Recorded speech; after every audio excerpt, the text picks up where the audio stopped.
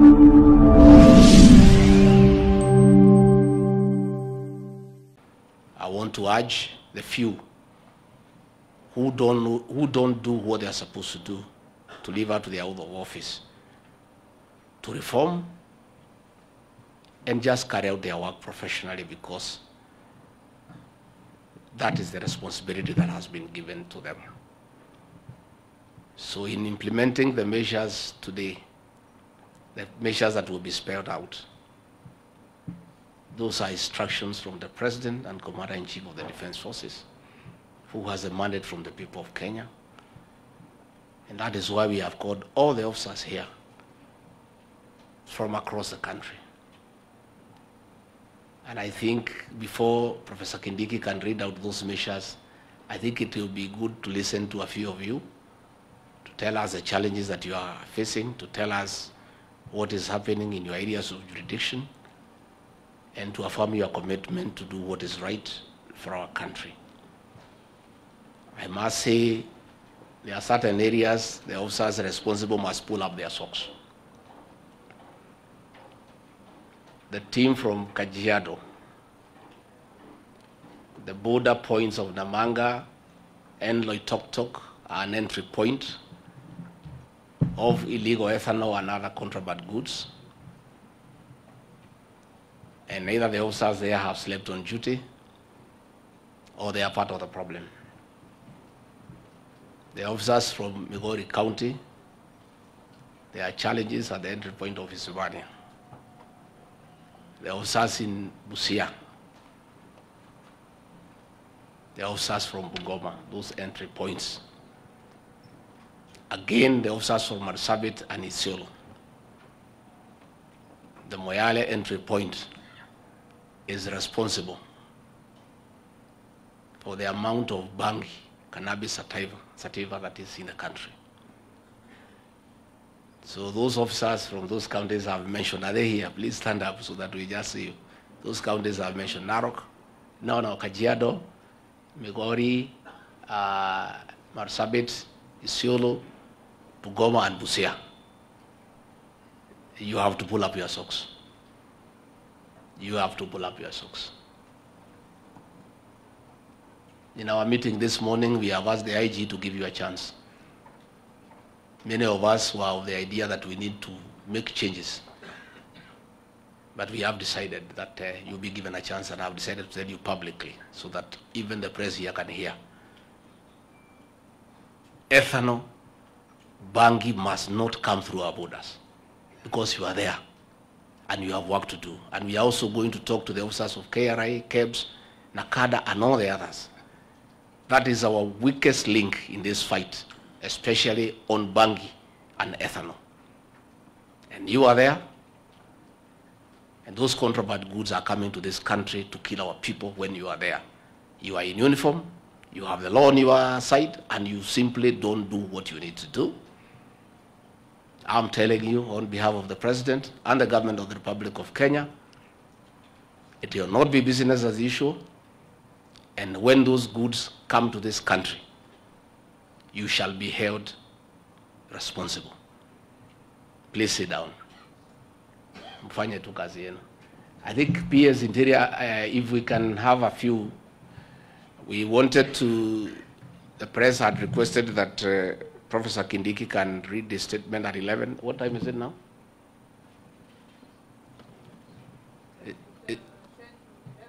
How many?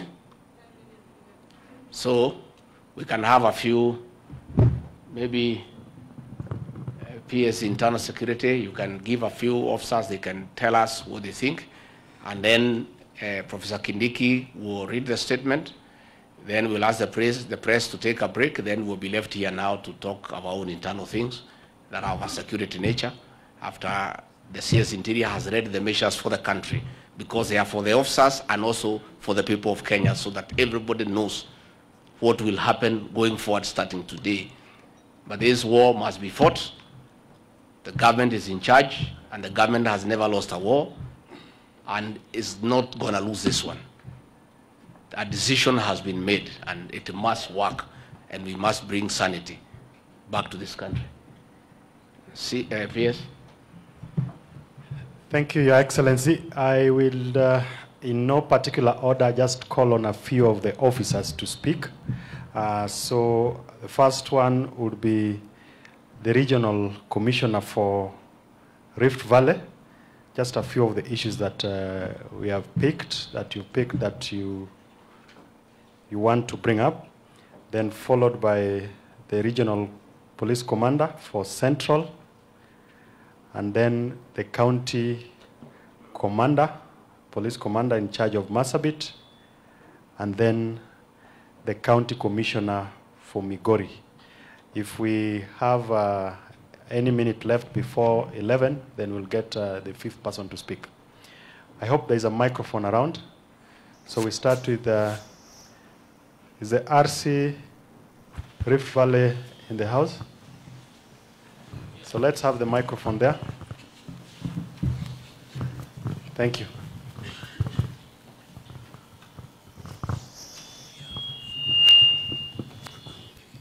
Morning, sir. Morning. Thank you very much, sir. First, I would like to take this opportunity to thank you, sir, for inviting us to this serious meeting.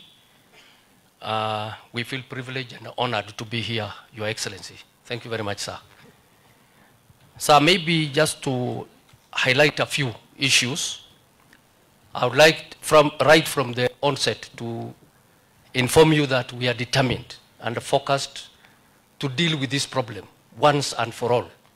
We are ready to receive the instructions, and we shall implement the instructions to the letter.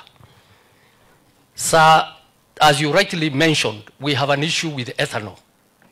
So there is need for us to have a discussion, a very serious one, on whether ethanol is useful in this country vis-a-vis the danger or the disadvantages that are there. And if we allow the ethanol to be within the country, then we require very stringent control measures on how to go about this particular substance. Because what is killing us is ethanol. It is not the changa, the buza, the kangara. It is indeed ethanol which is mixed, and it is consumed by the young population of our country. And it is becoming a very serious problem, sir. Secondly, and I don't know whether this one might elicit a controversy, but however, allow me, sir, to mention it. Perhaps there is also need to reintroduce low-cost alcohol in this country. I think Kenya Breweries tried. Perhaps we can look at that one, because we seem to have an insatiable appetite and inclination towards alcohol. Maybe there is need to relook at that proposal.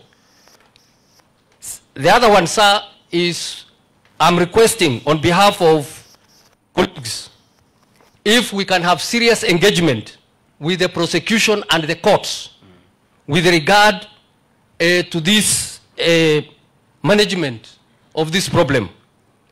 Because in the recent past, we have had judgments and situations which negate the fight against this particular problem.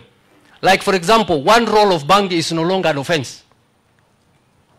Anything less than 5 liters of changa will not be able to go to court. And some of the substances that eventually end up preparing some of this is not considered to be illegal. So some of these things, sir, they negate our efforts, and they will continue becoming a serious problem in the fight or in the achievement of the objectives the government has set forth in order to eradicate this particular problem. So there is also need, as you rightly put it, we need a framework between the national government and the county government in order to work together so that we can contain, because there is a lot of competition, rivalry, and conflicts as we move forward to tackle this problem. Finally, sir, I think we have another serious problem. This is the issue of integrity and conflict of interest amongst everybody. If we can contain this problem, as you rightly put it, that we take severe action against officers or individuals who are found culpable, perhaps we will be able to move forward. So, sir, with those few remarks, sir, once again, I wish to indicate that we are determined, we are focused, and ready to pursue the government's objectives in ensuring that this thing is brought to an end. Thank you very much, sir. Thank you, RC. RC is actually the chair of the regional commissioners, the 8 of them.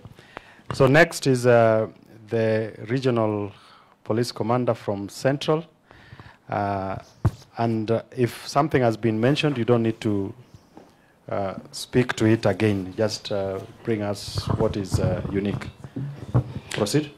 Your Excellency, sir, my name is Lydia Ligami. I'm the Regional Police Commander Central. So much has been said. Mine is just to emphasize multi-agency approach. Let's not have blame games. Let's face the problem. Where we are going wrong, if it's the police, let's face the problem. If it is KRA, let them face the problem. If it is KEBS and anti-counterfeit, let us face the problem. And most important, let ODPP work so closely with the police to guide, so that instead of us having loopholes in the law, we should try to seal the law so that we win the fight. Thank you, sir. Thank you. Next is the County Commissioner from Migori.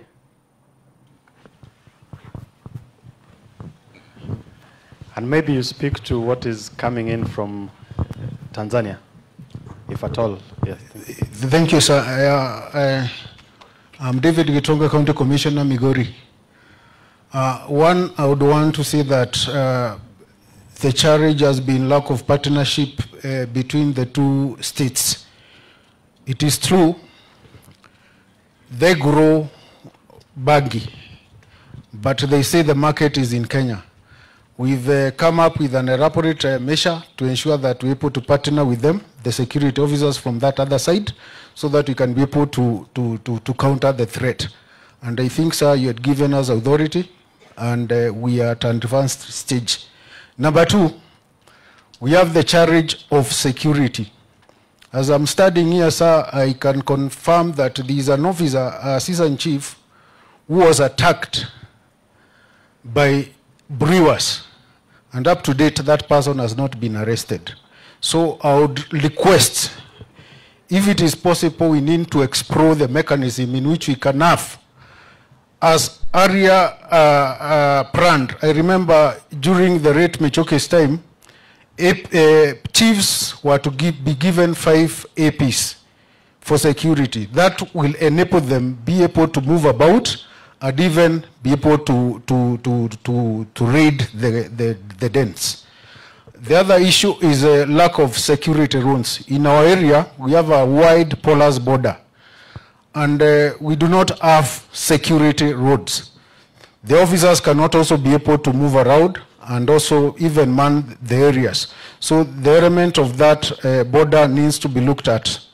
The other issue that we need to look at is the issue of, with several gazetted police stations, police posts, which are not even equipped. They do not have officers, and they are just there, they are gazetted. So even if they are, those are the entries, especially if you look at area like Suna West, Timaru, and Mabera, there is nothing the officers can be able to do. They are far away.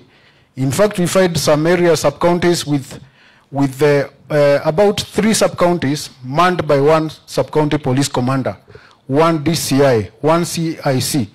All those are challenges which are making it a bit difficult for the work to move on.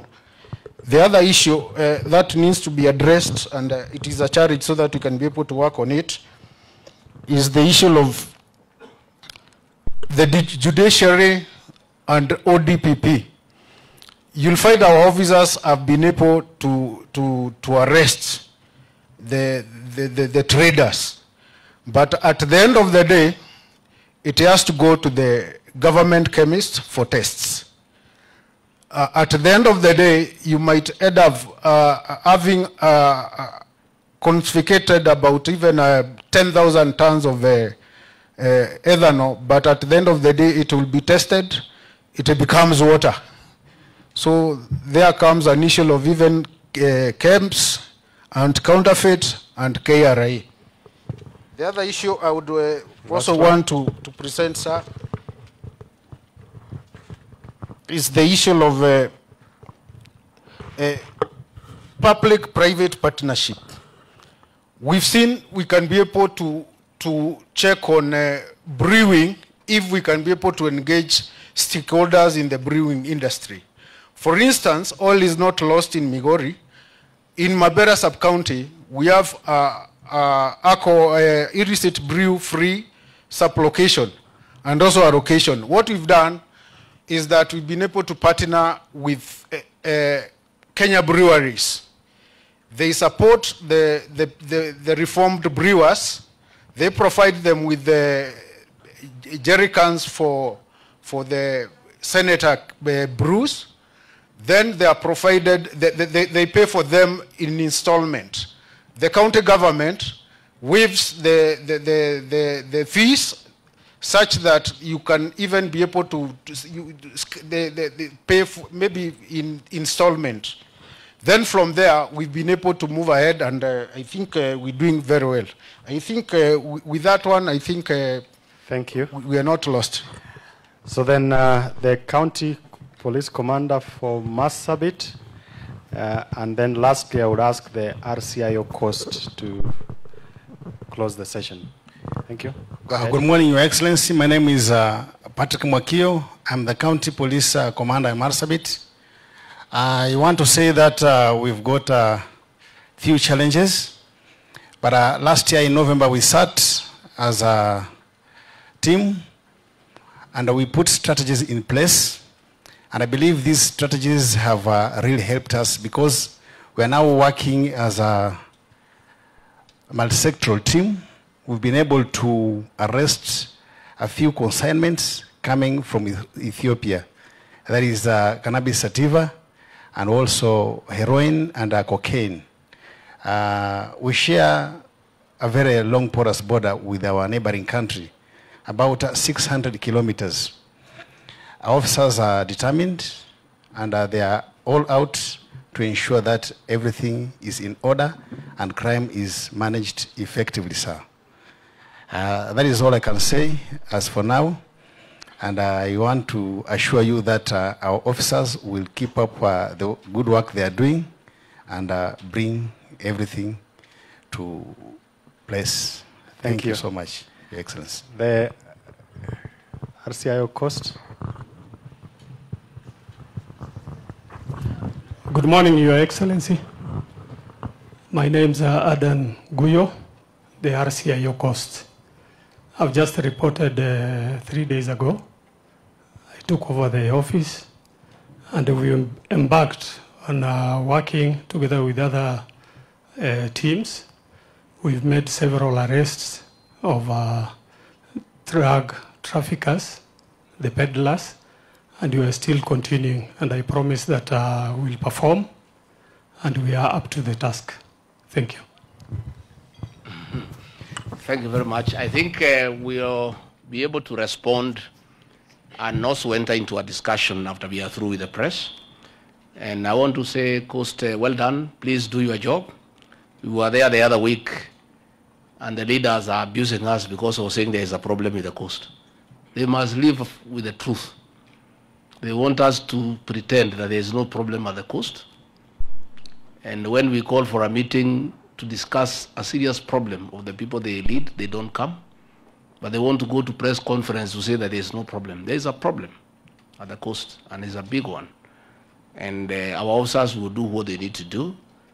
The leaders who want to join in can join in. Those who don't wish to join in, it's okay.